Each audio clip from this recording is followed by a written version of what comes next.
우리 잘 참으면은 지나갈 것 같습니다. 건강 조심하시고 너무 더울 때는 밖에 안 나가시고 좀 그렇게 물도 많이 잡수시고 하시기 바랍니다. 지난 주간에 저는 제 친구 중에 한 명, 그는 이제 조그마한 자기 개인 사업을 하는 친구입니다. 그 친구와 전화할 기회가 있었는데 오랜만에 전화기 연결되자마자 대뜸 하는 말이 아이고 우리나라 이거 큰일 났다고. 왜 그랬더니만은 하는 말이 이렇습니다. 이제 공정위원회에서 나와가지고 이제 가맹점주들에게 갑질하는 그런 프랜차이즈 회사의 회장들, 사장들 막 두들겨 잡고 그 다음에 또 최저임금을 너무 올려가지고 소상공인들이 어떻게 장사를 해먹을 수가 없다는 그런 얘기를 막 하면서 나라가 이제 곧 망하게 생겼다고 얘기를 해요.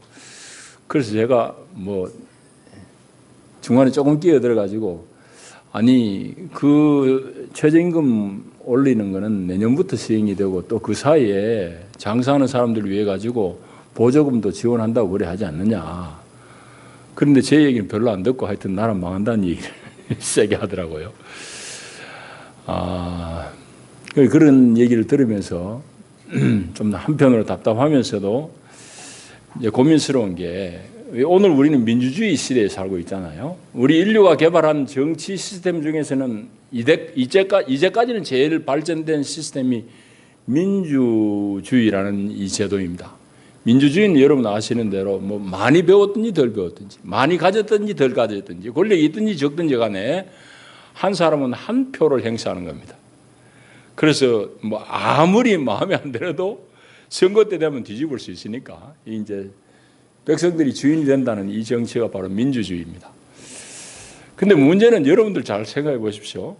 이 투표 때가 돼가지고 선거할 때인데 선거할 때에 여러분들은 과연 어떤 기준으로 대통령이든지 국회의원이든지 뭐 군수든지 뽑느냐 말이죠. 여러분들이 무슨 기준으로 최고의 기준이 무슨 기준에 따라서 투표를 하느냐. 이제 이게 민주주의 사실은 문제예요. 대부분의 경우, 뭐 거의 대부분의 경우는 어느 사람을 뽑는 것이 나에게 가장 이익이 많이 돌아올까. 말하자면 개인의 이해 타산에 따라서 투표를 하는 경향이 거의 대부분일 겁니다. 이게 좀 문제는 되겠죠. 얼마 전에 이제 한국을 떠나는 그런 은퇴하는 선교사가 이제 은퇴하는 설교를 하는 걸 잠깐 들었습니다. 그분 얘기가 이렇습니다. 대한민국의 성도들만큼 세계에서 기도 많이 하는 성도들이 없다. 참 자랑스럽고 좋은데 그런데 대한민국의 성도들만큼 기도의 응답을 못 받는 성도들도 없을 것이다. 그렇게 생각한다는 거예요. 제가 공감을 합니다. 그건 또 왜 그런가 하면은 우리 성도들이 기도는 많이 하는데 기도의 대부분의 그 의도가 뭔가 하면은 내 개인의 만족, 내 개인의 복을 비는 내 이익을 구하는 기도를 하기 때문일 것입니다. 오늘 본문의 내용, 솔로몬의 초기에 있었던 이 얘기는 우리 어릴 때부터 주일학교에서 많이 들었던 그런 얘기, 너무너무 재밌고 신나는 얘기, 아주 재밌는 얘기잖아요.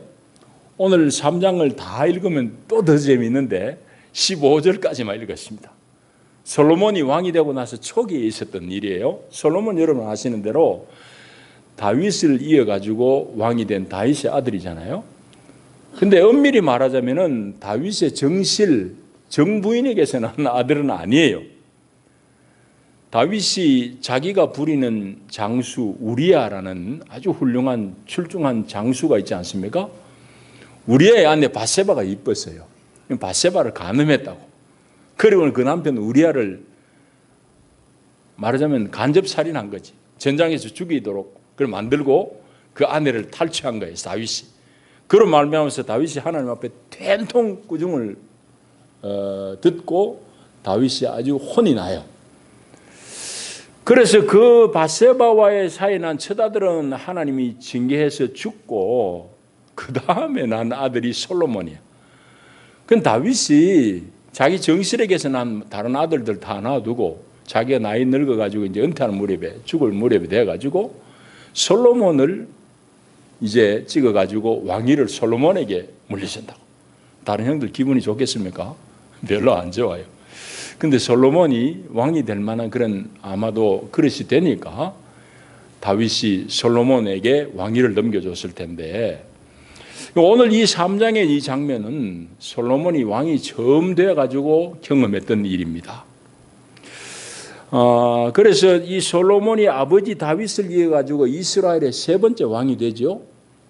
왕이 되는데 오늘 이 장면은 뭔가 하면은 당시에 기브온이라는 곳에 큰 산당이 있었습니다. 그때는 성전이 지어지기 전이에요. 솔로몬 때 성전 지지 않습니까? 성전이 지어지기 전입니다. 그러니까 산당에서 이제 제사를 할 텐데 산당 중에서는 기브온 산당이 제일 커요. 왜 기브온에 산당이 큰 산당이 있었을까? 재밌죠? 그런 것도 한번 찾아보면 재밌어요. 그런데 기브온에 산당이 클 수 있었던 이유 중에 하나는 이겁니다. 여러분 여호수아 9장에 보면은 여호수아가 막 가나안을 정복하는 정복 전쟁들이 쫙 일어나는 게 이제 여호수아 9장 그 어간에 있어요. 그런데 기브온 사람들은 자기들이 소문에 들으니까 여호수아의 군대가 보통 군대가 아니야. 요단강 동편의 두 왕들 이미 막 다 거꾸로 넘어졌고 파죽지세로 막 공격이 오는데 아무도 당해낼 재간이 없어요. 여리고까지 무너졌다는 소문을 익히 들은 거예요. 그러니까 기브온 사람들이 자기들이 괜히 저 이스라엘 사람들 대적해봤자 다 죽을 게 뻔해요. 기브온 사람들이 꾀를 냅니다. 어떤 꾀를 내죠? 자기들이 남루한 옷을 입고 신발 다 헤어진 거, 그 다음에 가죽부대 물 가죽부대는 그냥 다 헤어진 거를 들고는 말하자면 변장을 한 거지. 그래 기브온을 쳐들어오는 이스라엘 군대들 앞에 나가가지고 이제 자기를 살려달라고 그래요. 그 여호수아가 너희들 누구냐? 그랬더니 우린 저 먼 나라에서 당신들 소문 듣고 왔다고. 여호와 하나님의 소문을 듣고 왔다. 그래서 우리가 당신들 밑에 종으로 살 테니까 우리 목숨만 지켜달라. 기브온 사람들이 자기들 이스라엘 사람들하고 대적해봤자 다 죽고 망할 것이 뻔하니까 성은 비워놓고 나와가지고 그렇게 이제 속여 먹어요, 말하자면. 그래서 여호수아가 그 사람들하고 약조를 맺습니다. 살려주겠다. 그 대신 당신들은 하나님의 집에서 나무 패오고 물기를 얻느라. 말하자면 하나님 성전을 섬기는 머슴꾼 노릇해라고 그렇게 약조를 맺어요. 오케이, 좋습니다. 우리 살려만 주면 기꺼이 그 일 하겠어요. 그런 것이 여호수아 9장 23절 그 어간에 나옵니다. 그러니까 알고 보니까 기브온 사람들이 나와가 변장하고 그 짓을 했단 말이에요. 그 여호수아가 그들을 다시 죽이겠어요? 하나님의 이름으로 약조를 맺었으니까 너희들은 살려는 두겠다. 그렇지만은 약속한 대로 하나님의 집에서 열심히 잘 섬겨. 네, 그렇게 이제 약속한 거예요. 그것 때문에 아마도 기브온에 그 당시 성전이 지어지기 전에 산당이 큰 게 지어졌을 것 같습니다. 그건 제 추측이에요. 자, 그래서 기브온에 큰 산당이 그때 이제 있었습니다. 성전이 지어지기 전이니까 왕이 즉위해가지고 하나님 앞에 큰 제사를 드리러 가는데 기브온에 가는 건 당연하죠. 자연스러운 일입니다. 그래서 기브온 산당에 가지고 1천 번제를 드려요. 이게 1천 마리냐 아니냐 다툴 필요는 없어요. 많은 수라고 이해하면 됩니다. 그래서 수많은 짐승 양과 소를 잡아가지고 하나님 앞에 왕으로 즉위하게 된 것을 감사하는 감사의 제사를 드렸어요. 그리고 제사를 드리고 그날 밤에 솔로몬이 잠이 들었는데 꿈에 하나님이 솔로몬을 찾아오신 거야. 솔로몬을 찾아오셔가지고 하나님이 솔로몬에게 묻습니다. 솔로몬, 너 무엇을 원하느냐? 내가 너에게 뭘 주기를 원하느냐? 그랬더니 솔로몬이 하는 말이, 하나님 너무너무 감사합니다. 제 아버지 다윗이 하나님의 규례와 법도를 쫓아서 나라를 잘 다스렸는데 더 감사한 것은 그 다윗의 아들인 이 종이라고 표현해요. 7절에 보면은 하나님이 왕이라 이 말이죠. 이 종을 아버지 다윗을 이어서 왕위에 앉게 하시니 너무너무 감사합니다. 감사하지만은 종은 아직 어린아이라 출입을 모릅니다. 이 말은 무슨 말인가 하면은 아직까지 저는 어리고 지혜가 약하기 때문에 들어가야 될 때 나와야 될 때 잘 구분 못합니다. 사물을 잘 판단 못한다 이 말이죠. 그것뿐만 아니라 하나님께서 택하신 이 백성들, 이스라엘 백성들은 수요가 너무너무 많은데 저는 아직까지 지혜가 부족하고 미약한데 저 백성들 도대체 내가 어떻게 다스리겠냐고 막 내가 옳고 네가 옳고 서로 싸우고 나한테 와서 판결을 구하면은 내가 도대체 저들을 어떻게 다스리겠냐고 하나님 구하옵나니 종에게 저 백성들을 잘 인도하고 다스릴 만한 지혜를 주십시오. 그렇게 하나님 앞에 구했단 말이죠. 그러니까 하나님이 마음이 너무 흡족한 거예요. 네가 보통 사람 구하듯이 네 장수하는 것 구하지 않고 부자 될 것 구하지 않고 왕이 되어가지고 적군을 다 섬멸하도록 저게 생명을 구하는 것도 아니요. 나의 택한 백성들을 잘 다스릴 수 있는 지혜를 구했으니 내가 너무너무 마음이 좋구나. 솔로몬 너에게 내가 네 앞에도 네 후에도 없는 그런 지혜를 주마. 그리고 하나님이 더 덧붙인 것은 네가 구한 지혜를 줄 뿐만 아니라 너 개인의 부귀영화를 안 구했지. 내가 그럼에도 불구하고 너에게 부와 영광을 주겠다. 그래서 너 앞에 어떤 사람도 너 뒤에 어떤 왕도 네만한 왕이 없도록 내가 하겠다. 그리고 내 법도와 내 계명을 잘 지키면은 너의 날이 장수할 것이다. 하나님이 그렇게 약속을 꿈에서 했어요. 떡 깨가지고 보니까 꿈이야. 그런데 그 꿈이 너무너무 선명한 게 있죠. 솔로몬이 그 꿈속에서 하나님의 계시를 받고 너무너무 기쁜 거야. 감사한 거예요. 그 길로 솔로몬이 예루살렘에 와가지고 이번에는 여호와의 언약 궤 앞에서 다시 번제를 드리고 감사의 제사를 드렸다. 그리고 또 신하들을 위해서 잔치를 베풀었다는 것이 15절까지의 내용입니다. 이 얘기 너무너무 재미있죠. 주일학교에 많이 들은 얘기, 중고등부 때 많이 들은 얘기예요. 아주 동화와 같은 너무너무 재미있는 그런 얘기입니다. 자, 그런데 오늘 저는 이것을 본문으로 잡고 이 말씀 가운데 여러분들과 같이 하나님이 주시는 공과를 한 두 가지 얻으려고 합니다. 먼저는 뭔가 하면은 솔로몬이 기도하는데 하나님의 마음에 합한 기도를 했어요. 하나님의 마음에 합한 기도가 뭐냐? 내 유익, 내 자신의 유익, 내 부귀영화 구하지 않고 먼저 하나님 앞에 감사한 거예요. 다윗을 왕으로 세워주시고 하나님의 법도에 따라서 나라를 잘 다스리게 하심을 감사하나이다. 그리고 이 종을 아버지 다윗을 세대를 이어서 왕의 자리에 앉으시니 너무너무 감사합니다 하고 하나님 앞에 감사하는 기도, 거기에 이어서 그 다음에 하나님 앞에 드리는 기도의 내용이 뭔가 하면은 자기가 왕으로서 자기에게 맡겨준 백성들을 잘 다스릴 수 있는, 다시 말하자면은 왕의 사명을 잘 감당해낼 만한 지혜를 구했다 이 말입니다. 오늘 이것이 하나님 마음에 합한 기도가 되었습니다. 오늘 예수님의 표현대로 하면은, 복음서의 표현대로 하면은 이 솔로몬은 자기의 유익을 구한 것이 아니라 먼저 하나님의 나라와 그의 의를 구할 사람입니다. 그것이 하나님 마음에 합한 거예요. 여러분, 이 말씀 속에서 우리가 귀한 공과를 얻을 수 있기를 바랍니다. 무슨 얘기냐? 여러분들 중에는 교사든지 찬양대를 맡았든지 목장을 맡은 목자든지 간에 여러분들 각자는 여러분들을 직임에 맞게 성도들 혹은 학생들, 어린이들 그 생명을 여러분들이 하나님으로부터 위임받았어요. 이렇게 성도들을 혹은 학생들을, 어린 생명들을 돌보는 사람들은 무엇보다도 먼저 이 마음을 품어야 됩니다. 이 마음을 품고 기도하는 것이 하나님의 마음에 흡족한 기도가 되는 것입니다. 여러분, 그래서 여러분들에게 맡겨준 여러분들이 돌봐야 되는 그 영혼들을 깊이 사랑하고 날마다 기도할 때마다 그 사람들을 위해서 기도할 수 있기를 축복합니다. 이것이 하나님의 마음을 움직이는 기도가 돼요.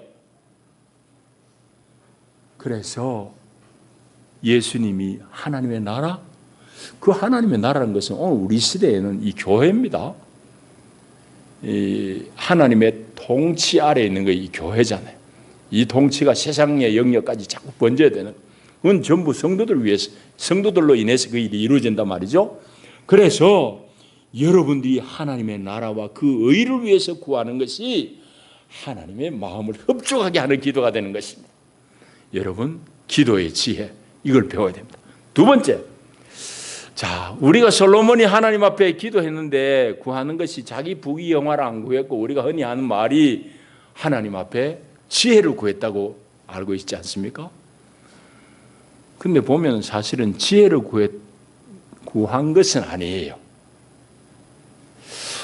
지혜를 구했다고 들었는데, 주일학교 때부터.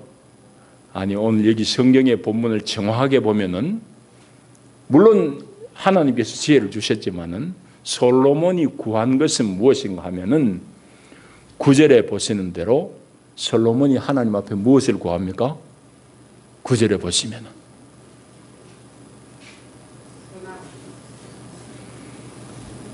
듣는 마음을 종에게 주십시오.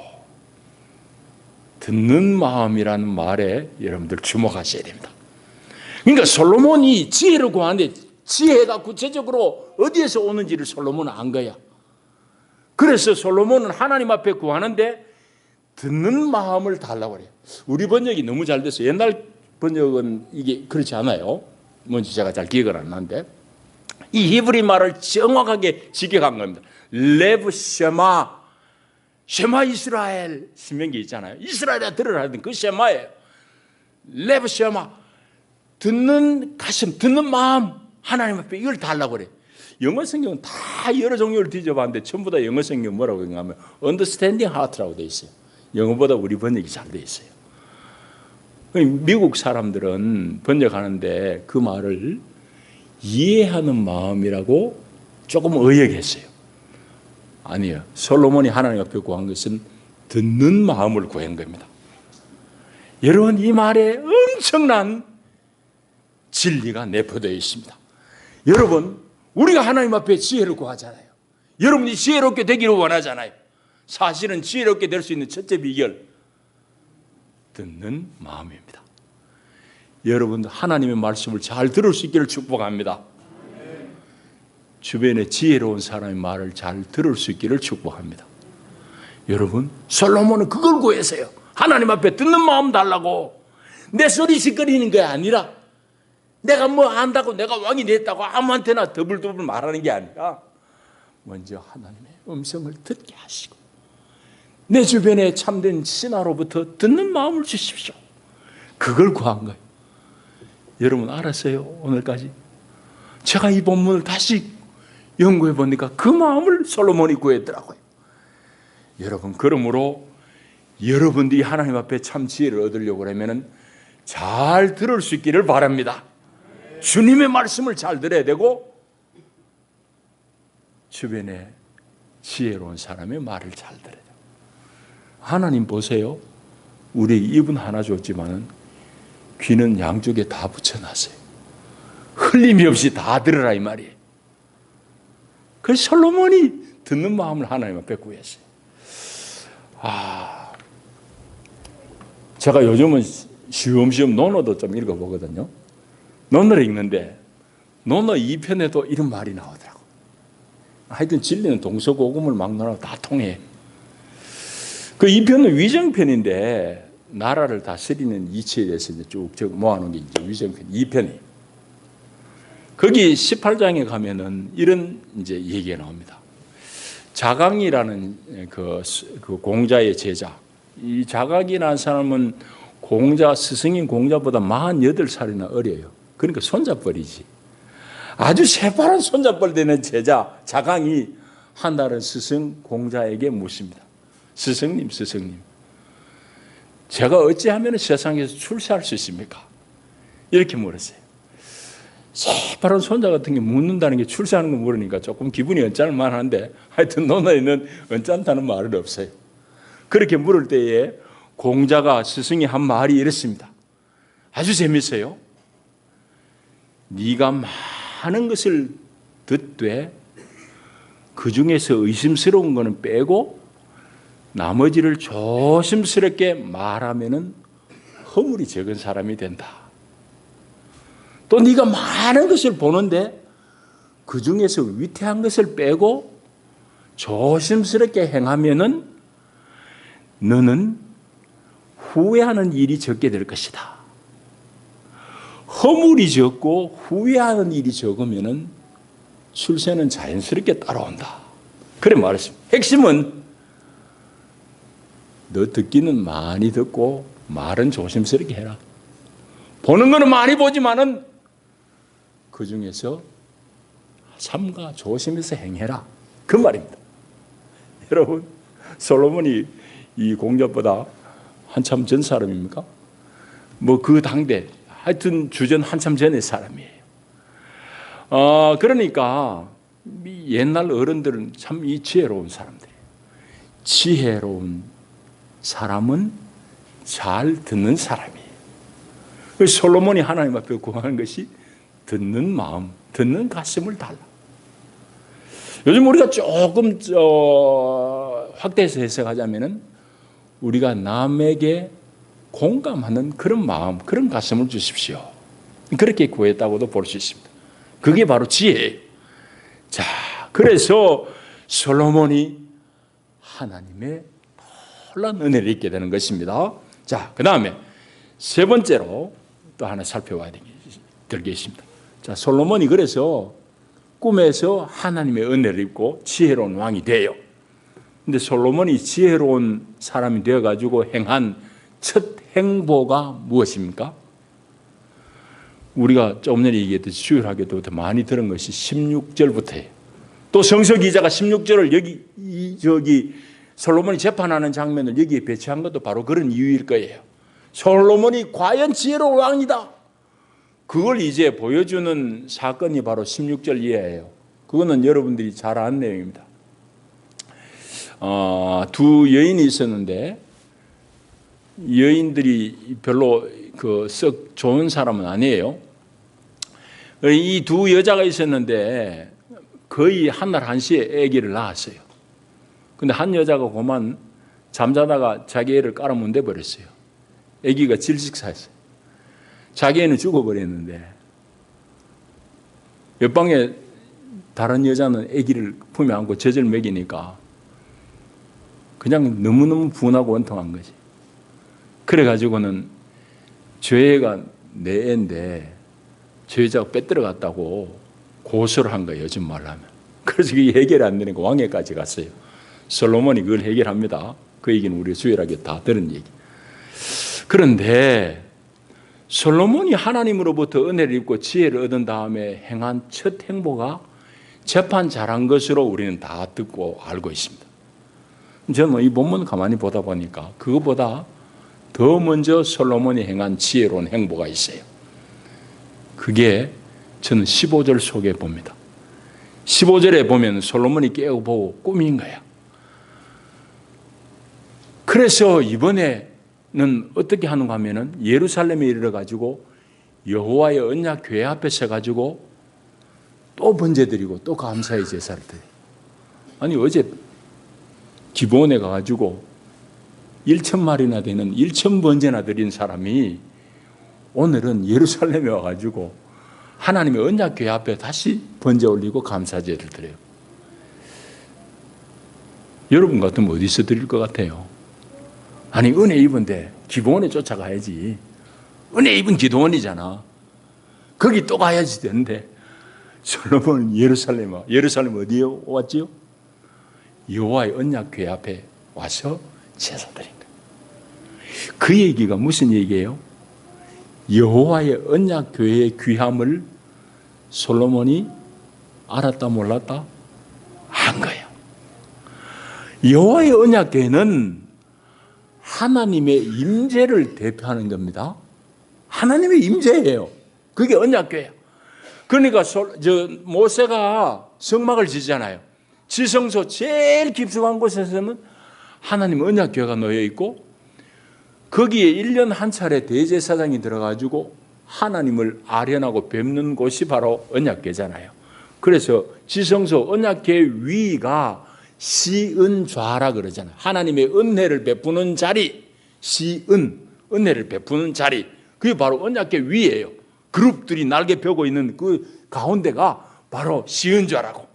그러니까 하나님께서 임재하시고 하나님이 죄인의 대표인 대제사장을 만나는 곳이 언약궤예요. 그래서 이스라엘이 출애굽할 때도 하나님의 언약궤가 먼저 가요. 제사장이 언약궤 메고 가면 그거 따라가는 거예요. 그러니까 언약궤라는 것은 하나님의 임재를 의미하는 거예요. 솔로몬이 산당이 크다고, 요즘은 말하자면 예배당이 휘황찬란하고 크다고 기브온에 가서 제사했어요. 처음에는 자기가 왕쯤 되는데 이게 뭐 조그만 데 가겠느냐, 큰 데 가가지고 큰 산당에 가서 제사했는데 거기서 하나님을 뵌 거야. 하나님을 꿈에서라도 만나고 보니까 솔로몬이 내 신앙생활에서 내 믿음에서 중요한 것은 뭐다? 하나님 만나는 거구나. 하나님의 임재를 경험하는 거구나. 이거 이제 알게 된 거지. 그 은혜 받았다고 기도원에 다시 쫓아가는 게 아니고 예루살렘에 와서 언약궤 앞에서 다시 번제 드리고 감사제 드리는 이유가 거기 있습니다. 여러분, 여기서 여러분이 중요한 공과를 얻어야 됩니다. 그건 뭔 얘기예요? 여러분, 우리의 신앙생활 핵심 뭡니까? 하나님 만나는 거지. 여러분, 예배의 핵심 하나님 만나는 거지. 하나님을 어떻게 만납니까? 준비된 마음으로 하나님을 사모하며 나와서 찬양하고 할 때 하나님 만날 수 있다. 기도할 때 하나님 만나기도 하고 말씀 들으면서 하나님의 임재를 경험하기도 하고. 하나님을 만나야지 예배가 후련하지. 예배가 예배답지. 이 예배가 은혜가 되는 거죠. 여러분, 그거 아니면 여러분들 큰 교회당 가야 돼요. 돈 많이 들은 휘황찬란한 예배당을 찾아가야 돼요. 아니에요. 교회당 규모의 화려함, 교회당이 얼마나 돈 많이 들여가 지어졌느냐, 그 외에 다른 어떤 것도 여러분에게 중요한 게 아니에요. 여러분에게 정말 중요한 것은 솔로몬이 지혜를 얻고 예루살렘 와서 여호와의 언약궤를 찾았잖아요. 거기서 다시 예배했다고, 거기 다시 제사했다고요. 그 얘기는 뭐냐? 솔로몬이 꿈에 하나님 만나고 나니까 하나님의 임재가 신앙의 본질임을 안 거예요. 할렐루야. 솔로몬이 지혜로운 사람이 되고 제일 먼저 깨우친 게 바로 그거예요. 그 다음에 접하는 건 두 번째예요. 우리는 성경을 그냥 읽어버리니까, 또 주일학교에서부터 그걸 주입받으니까, 지혜로운 솔로몬이 처음 한 일은 애 가지고 싸우는 두 여자 아주 잘 분별해가지고 애 지 엄마한테 애기 돌려줬다. 그것도 맞아요. 그러나 정말 솔로몬이 지혜롭고 행한 첫째 일은 하나님을 뵙는 것이 너무너무 귀한 일인 줄 알아서 언약궤 앞에서 다시 제사 드린 거예요. 여러분, 여러분의 신앙도 마찬가지입니다. 여러분의 예배도 마찬가지입니다. 여러분 무엇을 위해서 교회당에 나옵니까? 여러분의 직분을 과시?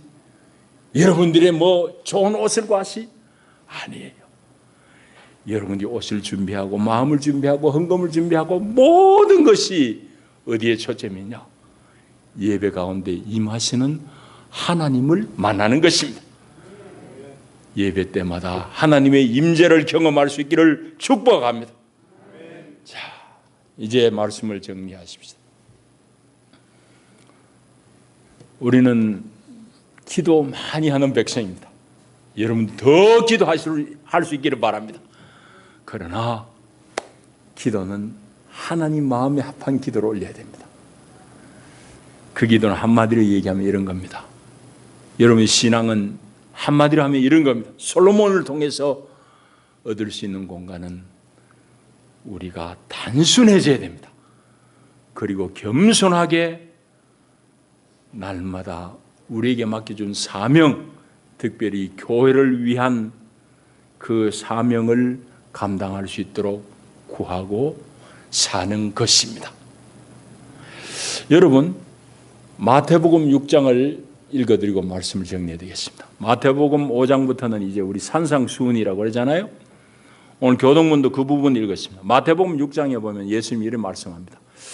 6장 그 앞부분에는 이런 내용이에요.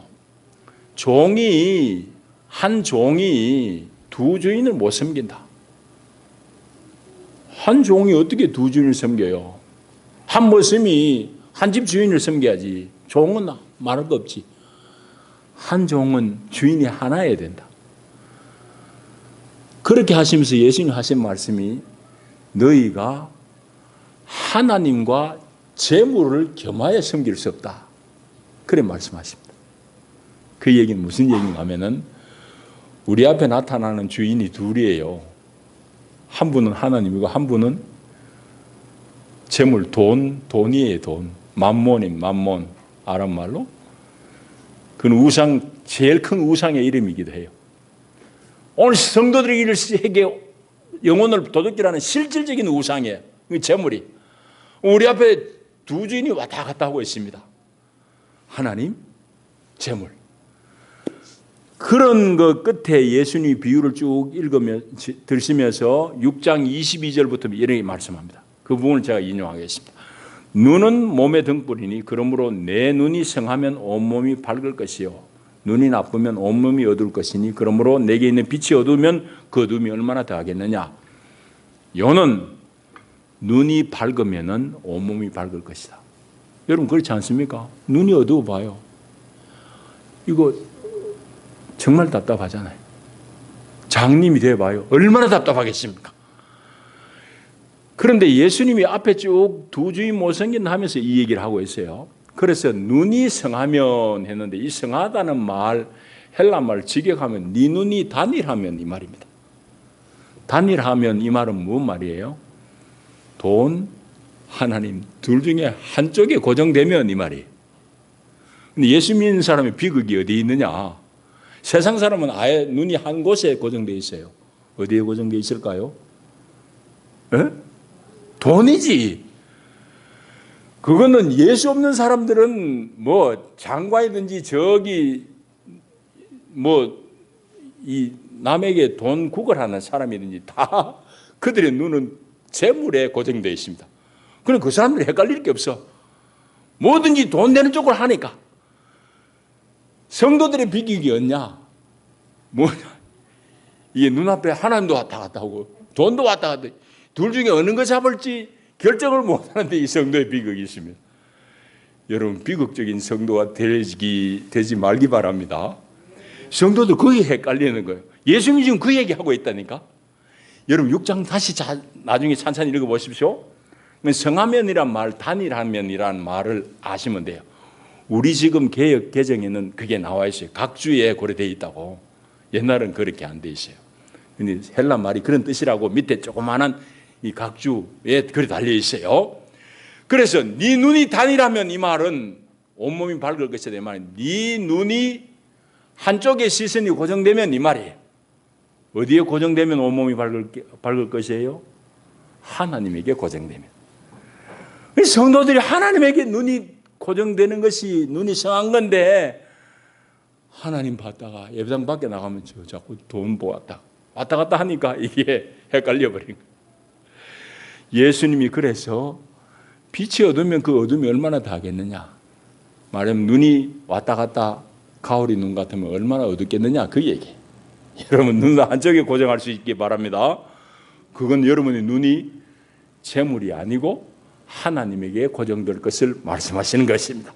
자, 그러면서 예수님은 쭉 비유를 이어가시면서 31절 말씀해요. 31절에 보면 그러므로 염려하여 이르기를 무엇을 먹을까? 무엇을 마실까? 무엇을 입을까? 하지 마라. 이는 다 이방인들이 구하는 것이라. 너희 하늘 아버지께서 이 모든 것이 너희에게 있어야 할 줄 아신다. 그렇기 때문에 너희는 먼저 그의 나라와 그의 의를 구하라. 그리하면 이 모든 것을 너희에게 더하시리라. 아멘. 이걸 예수님 말씀하셨지만 예수님보다 1000년 전에 솔로몬이 우리에게 체험으로 보여주는 거예요. 오늘 말씀의 제목이 뭐죠? 기도의 지혜. 기도의 지혜학과, 지혜의 기도학과. 내가 한참 고민하다가 기도의 지혜라고 했어요. 사실 제가 여러분들의 말씀드리고 싶은 많은 내용은 지혜로운 기도, 지혜의 기도이기도 합니다. 여러분 성도들이 지혜를 얻어야 됩니다. 그 지혜는 눈이 단일해짐에 있습니다. 여러분 솔로몬을 보시고 여러분이 하나님 앞에 충성되이 헌신하는, 여러분의 시선이 하나님에게 고정될 수 있는 그런 복된 성도가 되기를 축복합니다.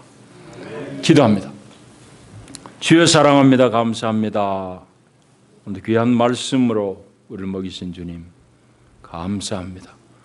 하나님, 우리가 많이 빌고 많이 구합니다마는 하나님의 마음에 흡족한 기도를 올렸는지는 여전히 의문입니다. 하나님, 솔로몬의 기도, 하나님을 만나는 솔로몬의 이 헌신을 통해서 우리가 하나님 앞에 무엇을 구하며 어떻게 사는 것이 하나님 앞에 복을 누리는 것인지 분명히 알고, 주여 우리 눈이 늘 주님께 고정되게 하옵소서. 예수님 이름으로 기도하옵나이다. 아멘.